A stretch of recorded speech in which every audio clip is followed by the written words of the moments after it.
A woman arrested, but it's mistaken identity. The mix-up. Huh. Boy, that seems like you got to pay for that, right? But not allowed to sue. What's going on here? Black woman who was mistakenly arrested at gunpoint, handcuffed, frisked, cavity search, or to spend 2 weeks incarcerated in New Jersey and Pennsylvania, now barred from suing 6 U.S. Marshals who detained her. Federal appeals court ruled that last week. I think we were just talking about something like this in the last story. Maybe. We'll give you more details. Judith Maureen Henry, now 74, arrested at her Newark home, 7 a.m., August 22nd, 2019, by U.S. Marshals and local law enforcement who had an arrest warrant for a woman of the same name who had skipped parole on a cocaine possession conviction in Pennsylvania 26 years earlier. Judith Maureen Henry would be a common name. According to her lawsuit filed in 2020, Henry protested her innocence, denied she was Judith Maureen Henry listed in the warrant, which had been sent to New Jersey officials by the parole board in Pennsylvania with identifying information that included Henry's photo and her home address. And a black star filling us in here. Henry was first hauled into the Essex County Correctional Facility. That's where the odyssey began, in New Jersey. Detained for 10 days, then sent to 2 prisons in Pennsylvania for another 4 days. All the while, her complaint says she tried to convince the marshals, sheriff's deputies, jail and prison officials to check her photo, fingerprints, and date of birth against the criminal record of their true parolee target. Boy, such basic things. Fingerprints, photo, birth date. Why? Mistakes happen, but what about willful misconduct here? This is so basic. With millions watching and many people benefiting from this program called Indisputable, we just need 1% of the viewers to become a paid member so we can continue to bring this content to you. Now back to the show. Well, let's keep going. Law enforcement and corrections officials declined to do so until September 3rd. We'll get around to it when we feel like it. That's when they discovered that Henry's fingerprints did not match the absconders. It took another 2 days before she was finally released from the Pennsylvania Women's Prison in Muncie, given $20 for food and a bus ticket to Newark's Penn Station. Meantime, Henry claims she was not allowed to plead her case to a judge, was cavity searched while naked, denied medications, needed to manage her blood pressure and claustrophobia. She claims she experienced increased anxiety. Absolutely. Absolutely. Headaches, physical pain, shortness of breath, all of that as a result. Traumatized, humiliated. Henry further alleges that this isn't the first time she's been mistaken for the same fugitive. Her complaint faults Regal for failing to contact a corrections officer, Don Young, who had information about Ms. Henry being previously arrested and misidentified as parolee in year 2000. Identifying marks on the body of the parolee sought were obtained during an arrest in Chambersburg, Pennsylvania, the same location where a parole supervisor named as a defendant in the current case was located. Without reviewing physical descriptions, date of birth, FBI number, fingerprint card, immigration detainer of the individual whom he initially sought to arrest, detain, extradite, defendant Regal failed to contact Don Young, who had information about Ms. Henry and the individual he initially sought since the year 2000, the complaint said. I mean, this is unbelievable. Let's talk about last week. Judge Thomas Ambrose, authoring the opinion for a 3-judge panel of the U.S. Third Circuit Court of Appeals, dismissed the U.S. Marshals from the case, reversing a district court decision. Ambrose ruled that the Marshals had acted on a constitutionally valid warrant and were entitled to qualified immunity, legal protection that insulates law enforcement from liability, as if they need more. The judge noted that Henry's complaint that the Marshals failed to take her claims of innocence seriously raises a host of policy questions about the role of the Marshal Service after they apprehend a suspect on a warrant for a crime they did not investigate. Among them, he said, how strong must a claim of innocence announced after an arrest be before it must be investigated? Who should investigate? Marshals or state law enforcement officers? How in depth should that investigation be? And when should it happen? Oh, I don't know, when someone's liberty is at stake. How about immediately? How about pick up the phone? I don't know. Don't you want to make sure you have the right person? We grant that. Reasonable observer could conclude the answers are not hard to find and would impose minimal burdens on the marshals. You want to be in the game of capturing fugitives. I think you could do a little bit of homework. He said that, concluding that it is up to Congress, not the judiciary, to decide whether potential encroachment on the executive branch's investigatory function is worth it.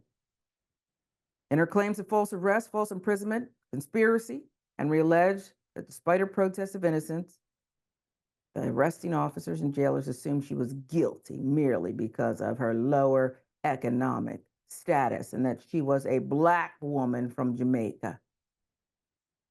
You look the part, so sit down. We'll get you, I don't know, do they still do bologna sandwiches? This is sick. Ambrose ruled that the marshals did not conspire to deprive her of equal protection under constitutional law, noting that a plaintiff must show some racial or perhaps otherwise class-based individual discriminatory animus behind conspirators' action. Despite Henry's assertions that her treatment was a result of her economic status and race, we need not accept this bare conclusion. I mean, it's only America, but okay, Judge. That's what Ambrose wrote. She offers no other allegations to support it. Well, perhaps she should just hold up a mirror to America. That would be enough for me. But then again, I'm brown too. This is so ignorant. Now you have no responsibility. You just show up. Don't worry about photo, birth date, fingerprints. 2 weeks and $20 when they finally let her out, even though they discovered the fingerprints didn't match. They held her for 2 more days. I believe her on face value, and it's not the first time. Yasmin, what say you? There's so many things here I want to unpack. Don't invite the marshals in if, listen, when you go to the hospital, they pass you off from one person to the next. You know that little bracelet they make you wear? Mm-hmm. And then they say, oh, what's your birth date?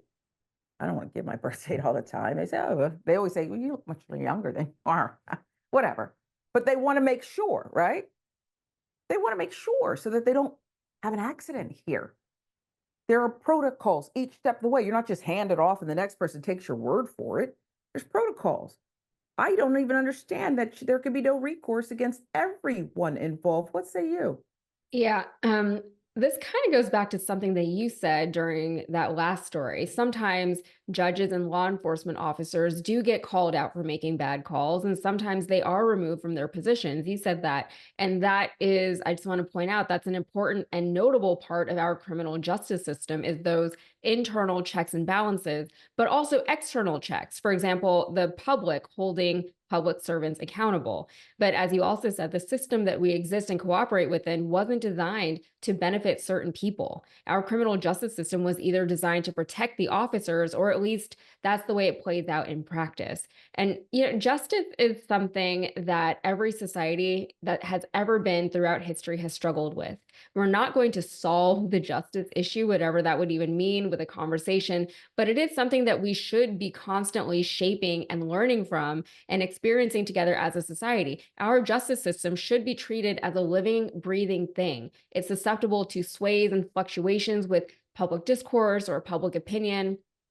It's dependent on how strong the leadership is, and it requires constant maintenance and updating. And that's all inherent within the design. The problems we're seeing now, like everything that you just mentioned that was wrong with what happened with this woman, the problems we're seeing now are coming up because we refuse to learn from our mistakes the way that we should. We continue to protect our so-called bad apples, allowing them to stay in the barrel, even though we know that, sometimes the bad apple does spoil the whole bunch. And even after we identify them, we still say, you can stay. We'll just move you over here to this other barrel and pretend that it all just goes away. So we need to continue just learning and growing and adjusting where we need to, but we're not doing any of that. And it's gotten to the point where we're at, people just don't trust law enforcement anymore. People don't trust judges anymore. People are very skeptical of the people who are put in charge of them. And I know that we're covering some other stories later on the show that will demonstrate exactly why people do not trust law enforcement officers the way that we keep being told that we should. Right? We keep being told that these are public servants and that they're here to protect us and that they're here to make our lives easier or better. And so often people have just really, really traumatizing interactions with them, not just with cops, but, all the way up the criminal justice system. So I think that we're doing a really bad job of learning from our own mistakes. Yeah, I guess I'm to the point where I think I don't desire any more reform. I Mm, don't want any more reform in the justice system. I don't need any more reform with policing. And we have to look at the origins. It was mm, set up to keep certain people down, yeah. to keep certain people enslaved, frankly, in a lot of instances, to be able to kill justly certain people after slavery, right? Mhm. That's why it was set up. So if you want to, let's give an example, open up the KKK, say it's discriminatory and now everybody should be able to join. I don't want to join the KKK because I know what the roots are and I know what Yeah. the origin, I know why it's set up. It's to hurt me. Mhm. So at what point do we not just say, we got to come up with something different? Because as Yeah. long as law enforcement and the judiciary are made up of people in America with our history, Mhm. our proud history, why isn't it always going to be this way? You can't, well, there's not enough reform in the world to fix this. I'll give you the Mhm. last word. Yeah, no, I completely understand what you're saying. It is very frustrating and it's overwhelming and it feels a little helpless because I mean, the amount of reform that would be needed for something like this is just like kind of a complete overhaul. And especially leftists, we get, we get criticized, I think, quite a bit because we have like this scorched earth kind of mentality a lot of times, where we're like, it's all a mess, just scrap it, just burn it all down and start over. But we get that way because it is so frustrating. You go back to the history of these things. You brought that up. It's a very important point. The reason why we have the system of cops in this country and the way that law enforcement is executed on the public, it has some really terrifying and racist roots, and a lot of that is still there inherent within the system. It hasn't gone away, right? Even though we don't talk about it as much, it's still there. It's still there in practice. Everybody kind of understands that on a practical level, but as long as we don't talk about it, as long as we say, oh no, the cops are there to serve the public and to serve and protect the public, right? As long as they keep saying those talking points and we can at least pretend that the intention behind it all is fine. And if the intention is fine, then people can be tricked into believing that the institution is fine. But the institution itself is not fine. And we see examples of how unfine it is over and over and over again. And my problem, the point I was trying to make earlier, is that even when we see those examples of the times when it is not okay, whenever there is bad policing being practiced, we still don't do anything about it. Right. And that is why people get to the point of like, just burn it all down, Yeah, like you're not going to do the little things even. So like, just do the big thing. But yeah.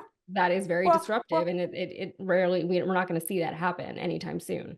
and sadly, I think we do things. I think there's certain people who would say we do learn from our mistakes. When you start recording Derek Chauvin and That's true. his Yeah. The thugs people with a have learned. knee Yeah. on, Hmm. this gentleman's neck, killing him, George Floyd. Hmm. What was the response? Florida, other places, you can't record. You Yeah. stand back. They are proactive to They're ensure learning the the right trauma. things. Yeah. They're learning That's the things that right. we would wish that they would Yeah. not. Yeah. Gotta go. And I'm not Hmm. really one of those people say I want to be able to be safe, but we're covering stories here on Indisputable where good people, health crisis, mental health issue, calling the police, and boom, they're gone. They're gone. So perhaps there's not enough training in the world that can solve this one. Due process is a necessary thing. Some people get it. They live through altercations involving police, and that should tell you something right there. I want people to be able to live through these altercations